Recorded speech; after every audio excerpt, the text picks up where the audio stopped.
Кубада туылған босқын суыққанды түрде ұсақ қылмыскерден Майамидегі кокаин империясының шыңына дейін көтеріледі. Арнаға қош келдіңіздер. Бүгінгі фильм «Лицо со шрамом» атты қылмыстық триллер.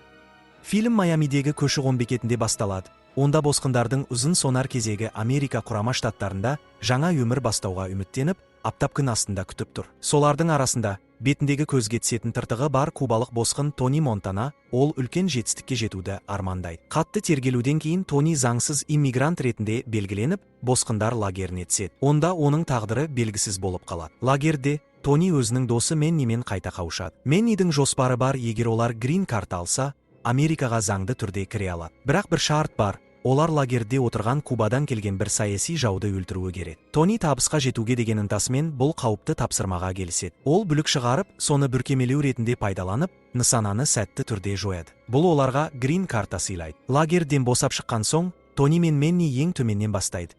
Фастфуд көлігінде ыдыс жуушы болып жұмыс істейді. Бірақ Тони көңілі толмайды. Бұл оның елестеткен америкалық арманы емес. Менни оны орта деңгейдегі есірткі сатушы Омар Суареспен таныстырады. Тони аш және мақсаткер. Ол Омарды сендіріп, табыстырақ тапсырма алуға көндіреді. Бұл оларды колумбиялық дилерлер мен ірі кокаин саудасына алып келеді. Тонидің есірткі саудасындағы көтерілу жолы осы жерден басталады. Келісім өтетін қонақ үйге келген сәтте, Тони мен оның досы Энджел және қосымша қолдаушы Чичи жағдайдың шиеленісті екенін бірден сезеді. Колумбиялықтардың жылы шырайы шынайы ниетін бүркемелеуге тырысқандай. Сауда жайлы әңгіме басталған кезде, жағдай күрт ушығып, Тони мен Энджел қарумен қорқытылады. Қорқынышты сәтте Тони досы Энджелдің қатыгездікпен өлтірілгенін көруге мәжбүр болады. Бұл оның қатыгездігін және тірі қалуға деген жігерін нығайтатын сәтке айналады. Менни Тонидің тым ұзақ кетіп қалғанын сезіп, оларды тексеруге барады. Ол мен Чичи сәтті ішке баса көктеп кіріп, Тониді құтқарып, қауіптің көзін жояды. Колумбиялықтардың бірі қашпақшы болады, бірақ Тони оны көшеде қуып жетіп өлтіреді. Олар мәмілені сәтті аяқтап, кокаин мен ақшаны қолдарына түсіреді. Бірақ бұл жеңіс Тони мен Омар арасындағы қақтығыстың бастамасына себеп болады.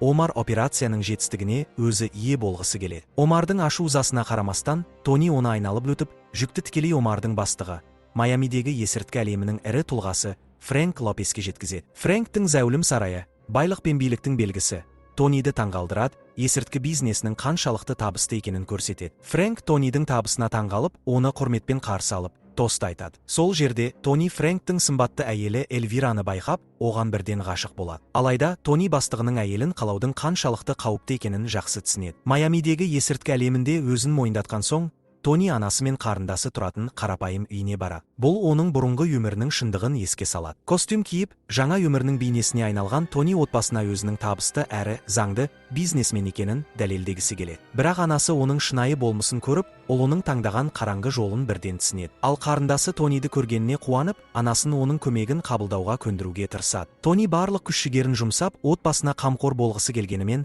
анасы оның ақшасын алудан бас тартып, қылмыстық өміріне араласқысы келмейтінін айтып, үйінен кетуін және әсіресе қарындасы Джинадан аулақ жүруін талап етеді. Сыртта күтіп тұрған Менни Тонидің қарындасы Джинаны көріп, оған бірден қызығушылық танытады. Тони бұл көзқарасты байқап, Меннидің әйелдермен болған беделін біліп, оны Джинадан аулақ жүруге қатаң ескертеді. Кейін Фрэнк Тони мен Омарды Боливияға жібереді. Олар кокаин королі Алехандро Сосамен кездесуі керек. Тонидің ашық әрі батыл мінезі Сосаны таңғалдырады. Фрэнк пен Омардың ескертулеріне қарамастан, Тони рұқсат етілген көлемнен әлдеқайда асып түсетін ірі келісімге қол жеткізеді. Бұл әрекет Тонидің шекараларды бұзып, қалағанына жету үшін бәріне дайын екенін көрсетеді. Соса Тонидің құндылығын бірден байқайды. Сол сәтте ол Тониге дүрбі береді. Тони жақын маңдағы тікұшаққа қарап, Омардың қарсылық көрсетіп жатқанын, арқанмен іліп, тікұшақтан лақтырып жібергенін көреді. Омар сол сәтте мерт болады. Тони жүзін өзгеріссіз ұстап тұруға тырысқанымен, кезектің өзіне келуі мүмкін екенін сезеді. Соса Омардың тыңшы болғанын айтып, Тонимен одақ орнатады. Алайда ол Тониге мені ешқашан сатпа деген қатаң ескерту жасайды. Майамиға оралған соң, Тонидің батылдығы Фрэнкпен қақтығысқа әкеледі. Фрэнк Омардың өліміне және Тонидің өз бетімен есірткі бизнесін кеңейткені үшін ашуға булығады. Алайда Фрэнк есірткі бизнесін одан әрі кеңейту идеясын ұнатпайды. Ол бастапқыда кокаин үшін қажет $18 миллион жинай алмайтынына сенімді. Тони, егер ақша жетпей жатса, көшеде бірнеше миллионды тез арада тауып бере алатынын айтып, Фрэнкті сендірмек болады. Бірақ Фрэнк оған қарсы пікір айтады. Мұндай үлкен көлемдегі тауарды тарату олардың есірткі бизнесіндегі бәсекелестеріне ұнамайтынын, өйткені бұл олардың нарығына қол соғу болатынын айтады. Тони бұл сөздерге ашуланып, оған бәсекелестер қызық емес екенін, қажет болса, оларды жоятынын айтады. Бұл мәлімдеме Фрэнкті қатты алаңдатады. Тонидің бұл ашулы сөзі Фрэнктің бойындағы Тонидің билікке бағынбайтыны туралы қорқынышын тіпті күшейтеді. Фрэнк Омар туралы әңгімені қозғап, Тонидің Сосаның «Омар, полиция тыңшысы» деген сөзіне неге соншалықты сенетінін сұрайды. Фрэнк Тониді Боливияға жібергеніне өкініш білдіріп, Тони мен Соса арасында Омарды жою үшін құпия келісім болғанын меңзейді. Бұл мәмілені жүзеге асыруға және Тонидің үстемдікке жетуіне жол ашты. Соңында Фрэнк Тониге Соса мен мәмілені кейінге қалдыруды тапсырып, бизнесін кеңейтуден бас тартады. Тони сырт көзге Фрэнктің бұйрығына келісім білдіргенімен кетіп бара жатқанда, Фрэнк оған есірткі әлемінде ұзақ өмір сүру үшін өз мақсатын тежеп, көзге түспеу керектігін ескертеді. Бірақ Тони бұл кеңесті елемейді. Бұл оның Фрэнкке деген құрметінің жоғалғанын аңғартады. Осы сәтте Фрэнк Тониді енді қауіп-қатер көзі ретінде қабылдай бастайды. Тони кеткеннен кейін Фрэнк парақор полиция қызметкері Мел Бернстайнға хабарласып, Тониді бақылауды күшейтіп, оны түпкілікті жоюды тапсыра. Сол уақытта Тони досы Меннимен түнгі клубқа барады, және онда өзінің қарындасы Джинаның бір жігітпен билеп жүргенін көріп, таң қалады. Сол жерде оған Мел Бернстайн, есірткімен күрес басқармасының парақор агенті келіп, колумбиялықтармен болған сәтсіз есірткі мәмілесі туралы білетінін айтып, бопсалауға тырысады. Тони полициядан қорғау алу үшін Бернстайнға ақша төлеуге келіседі. Бірақ бұл кездесуден кейін әлі де ашулы күйде жүрген Тони, Джинаның билеп жүрген жігітімен көз қыспақтасып жүргенін байқайды. Бернстайн сөйлеп тұрған кезде, Тони суық жүзбен Джинаның әлгі жігітпен ерлер әжетханасына бет алғанын көреді. Бұл өте күмәнді көрінеді. Ол Бернстайнды елемей, дереу дәретханаға қарай жүгіріп кетеді. Тони есікті теуіп ашып, ішке кіріп, әлгі жігітті аяусыз ұрып соғып, Джинаға қатты ұрсады. Тонидің шектен тыс қорғануына тұншығып кеткен Джина клубтан ашулы күйде шығып кетеді. Менни оның артынан шығып, оны үйіне аман жеткізуге тырысады. Ал Тони сабырға келуге тырысып, үстелге отырып, біраз тыныстайды. Бірақ ол би алаңының ар жағында екі киллер оны аңдып отырғанын білмейді. Атмосфера шиеленісе түседі. Киллерлер автоматтармен Тониді өлтіру үшін оқ жаудырады. Клубтағылар жан-жаққа қашып, айқайға басады. Тони оқ жарақатын алады, бірақ ол ауыр емес. Ол стел астынан оқ атып, киллерлерді өлтіреді. Тез арада көлігімен оқиға орнынан кетіп қалады. Осы уақытта Менни Джинаны үйіне апарады. Джина одан неге менімен жүрмейсің деп сұрайды. Менни ашуланып, Тониді өз бауырындай көретінін, және сондықтан олар бірге бола алмайтынын түсіндіреді. Түн ортасында Тони Менниге дереу кездесуге келуін сұрап хабарласады. Тонидің даусындағы шұғылдықты сезген Менни бірден киініп кетуге дайындалады. Клубтағы шабуылдан алған жарақатынан әлі жазылып үлгермеген Тони Менни мен Чичимен бірге Фрэнкке баруға шешім қабылдайды. Олар клубтағы шабуылды ұйымдастырған дәл Фрэнк деп күдіктенеді. Олардың жоспары бойынша сағат түнгі 3-те бір достары Фрэнкке қоңырау шалып, өзін киллер ретінде таныстырып, шабуыл сәтсіз болғанын хабарлайды. Олар Фрэнктің кеңсесіне кіргенде, іште Мел Бернстайнды көреді. Бұл Тонидің күдігін одан сайын күшейтеді. Фрэнк өзін таңғалғандай көрсетіп, шабуылды жасағандарды жазалайтынын айтып сендірмек болады. Бірақ Тони оның актерлігіне сенбейді. Тони стел басында отырып, үстемдігін көрсетеді, ал Фрэнк көзге көрініп тұрғандай мазасызданып отыр. Сағат түнгі 3 болғанда, Фрэнктің телефоны шырылдайды. Ол тұтқаны көтереді. Телефондағы дауыс шабуылдың сәтсіз болғанын хабарлайды. Фрэнк еш нәрсені жоққа шығаруға тырыспай, бөтен бір тақырыпта сөйлегендей сыңай танытып, өз жоспарын әшкерелеп қояды. Фрэнктің сатқындығына енді көз жеткізген Менни еш кідірместен оны атып өлтіреді. Келесі назар парақор полицей Бернстайнға ауады. Ол өзін сенімді ұстап, полицияда жұмыс істейтінін ескеріп, Тонидің оны өлтіруге батылы бармайды деп ойлайды. Бернстайн өзін шабуылға қатысы жоқ деп ақтауға тырысады. Бірақ Тони оған сенбей, оны да өлтіреді. Кетіп бара жатқанда, Менни бөлмеде әлі тұрған Фрэнктің оққағары Эрниді көреді. Эрни ешқашан оларға зиян тигізбегенін ескеріп, Тони оған жұмыс ұсынады. Өзінің тірі қалғанына қуанып, Эрни ұсынысты қабылдайды да, жүйкесін тыныштандыру үшін ішімдік ішіп жібереді. Фрэнк пен Бернстайн жойылған соң, Тони Фрэнктің иымын өз қолына алады, және көп ұзамай Эльвираға үйленеді. Сосамен жасалған мәміле сәтті жүзеге асады. Енді Тони Сосаның өнімінің жалғыз таратушысы болады. Бұл жаңа кәсіп оған миллиондаған доллар табыс әкеліп,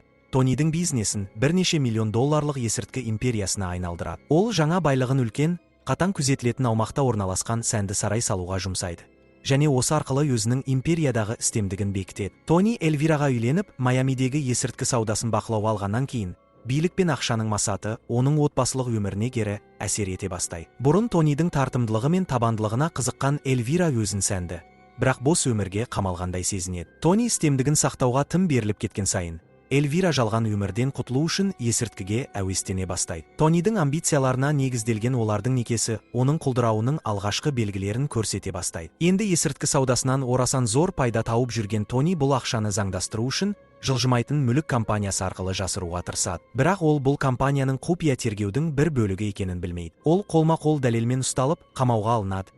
Бірақ кейін $5 миллион кепілмен босатылады. Тони Майамидегі ең үздік адвокатымен кездеседі. Адвокат оған айыпталса, 5 жылға бас бостандығынан айырылуы мүмкін екенін, бірақ жақсы тәртіп үшін бұл мерзім 3 жылға қысқаруы мүмкін екенін айтады. Көпшілік Тониге түрмеге отыруды қабылдауға кеңес береді.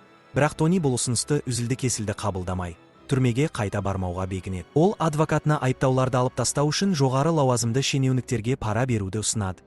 Бірақ адвокат аудиожазбалардағы айғақтарға байланысты айыптардан қашу мүмкін еместігін айтады. Кейінірек Тони Сосадан Боливияға шақырту алады. Жиын кезінде Соса олардың ісін тергеп жүрген белсенді жайлы мәселені қозғайды. Үкімет шенеуніктермен бірге отырған кезде Тони өзінің бұл ауқымды қылмыстық жүйеде кішігірім тұлға екенін түсінеді. Соса Тонидің заңдық проблемаларынан хабардар екенін айтып, егер Тони тергеуші белсендіні өлтіруге көмектессе, бұл проблемаларды шешіп беретінін айтады. Белсенді Сосаның есірткі саудасы мен оның Боливия және ақш шенеуніктермен байланысы жайлы әшкерелеуші мақала жариялауға жақын тұрған еді. Тони бұл қастандыққа келіседі және Сосаның оң қолы Умбертомен бірге Нью-Йоркке барып, жоспарды жүзеге асыруға кіріседі. Олар түнде белсендінің көлігіне қашықтан басқарылатын бомба орнатады. Келесі күні көлікті аңду барысында Тони белсендінің әйелі мен балалары да көлікте екенін байқайды. Осы сәтте Тонидің ар-ұяты оянып, ол операцияны тоқтатқысы келеді. Алайда Умберто шабуылды жүзеге асыру қажет екенін айтып, табандап тұрады. Олар көлікке жақындай бергенде, Умберто бомбаны іске қосқалы жатқанда, Тони оны басынан атып өлтіреді. Бұл әрекеті Тони үшін ауыр қателікке айналады. Себебі белсенді енді Соса жайлы әшкерелеуші материалын жариялау мүмкіндігіне ие болады. Сәтсіз қастандықтан кейін Тони Майамиге оралады. Соса ашуға булығып, Тониге ескерткенін еске салып, егер оған қарсы шықса, не болатынын айтқанын есіне түсіреді. Ол кек алатынын айтып, ашулы түрде тұтқаны қоя салады. Бұл оқиға Тонидің құлдырау кезеңінің басталуын білдіреді. Сосаның қаншалықты ауқымды байланыстары мен билігі бар екенін, және оның Тониге қарсы тұтас әскер жіберуге дайын екенін көрсетеді. Осы қиын жағдайда Тони анасының үйіне барып, Джинаны іздейді. Анасы Тонидің Майамиға келгелі өмірлеріне тек зиян тигізгенін айтып, көңілі қалғанын білдіреді. Үйден шыққан соң Тони Меннидің үйіне барады. Ол Джинаны табуға көмектесуін және Сосамен байланысты жағдайды талқылауды көздейді. Алайда есік ашылғанда Тони шок күйге түседі. Баспалдақтың басында бақытты көрінген Джина тұр.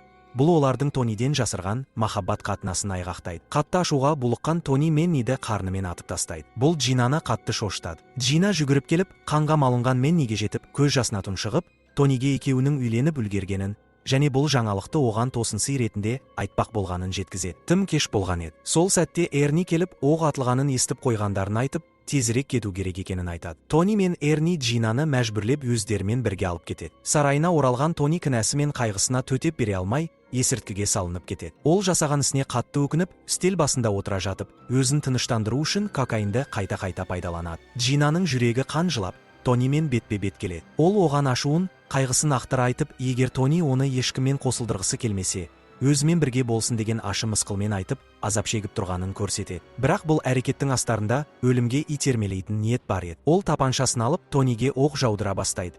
Бір оқ оның аяғына тиеді. Дәл сол сәтте Сосаның адамдары қақпаны бұзып, күзетшілерді өлтіріп, сарайға қарай үнсіз жақындайды. Олардың бірі арқан мен Тонидің кеңсесіне өрмелеп шығып, автоматпен оқ жаудырып, Джинаны өлтіреді. Тони дереу әрекет етіп, қаскөйді балконнан итеріп, оны төмендегі бассейнге құлатады. Соса әскерінің негізгі тобы есікті жарып кіріп, сарайдың ішін қанға бояйды. Тони Джинаның жансыз денесін құшақтап тұрады. Қауіпсіздік камераларынан сарайдың толығымен басып алынғанын көріп, оның адамдарының бірі Чидің өлімін тамашалайды. Ашуға булыққан Тони AR-15 автоматты винтовкасын оған орнатылған гранат атқышымен бірге алып, Сосаның адамдарына қарсы шабуыл жасайды. Ол бірнеше рет жараланғанына қарамастан, жауларын біртіндеп жоя бастайды. Баспалдақтың ең үстіне шығып алып, ол қалған жауларға тіл тигізіп боқтап, шабуылын жалғастырады. Олар граната жарылыстарынан тығылып жатады. Ақыры Сосаның адамдары қайта бірігіп, Тониге оқ жаудырады. Тони қатты жарақаттанғанына қарамастан, кокаиннің әсерінен ауырсынуды сезбей, қимылдауды жалғастыра береді. Ол шабуылдаушыларды мазақтап, ашық түрде атып жатады. Ақырында олардың бірі Тониге жасырын жақындап келіп, арқа тұсынан мылтықпен атқан шешуші оқпен оны балконнан құлатады. Тонидің денесі бассейнге құлап, суда қалқып жүзіп жатады. Қаскөй оның денесіне жоғарыдан қарап тұрады. Камера «Әлем сенің қолыңда» деген жазуы бар глобус мүсініне қарай баяу бұрылады. Бұл Тонидің биіктен құлдырауын білдіретін ирониялық аяқталу еді.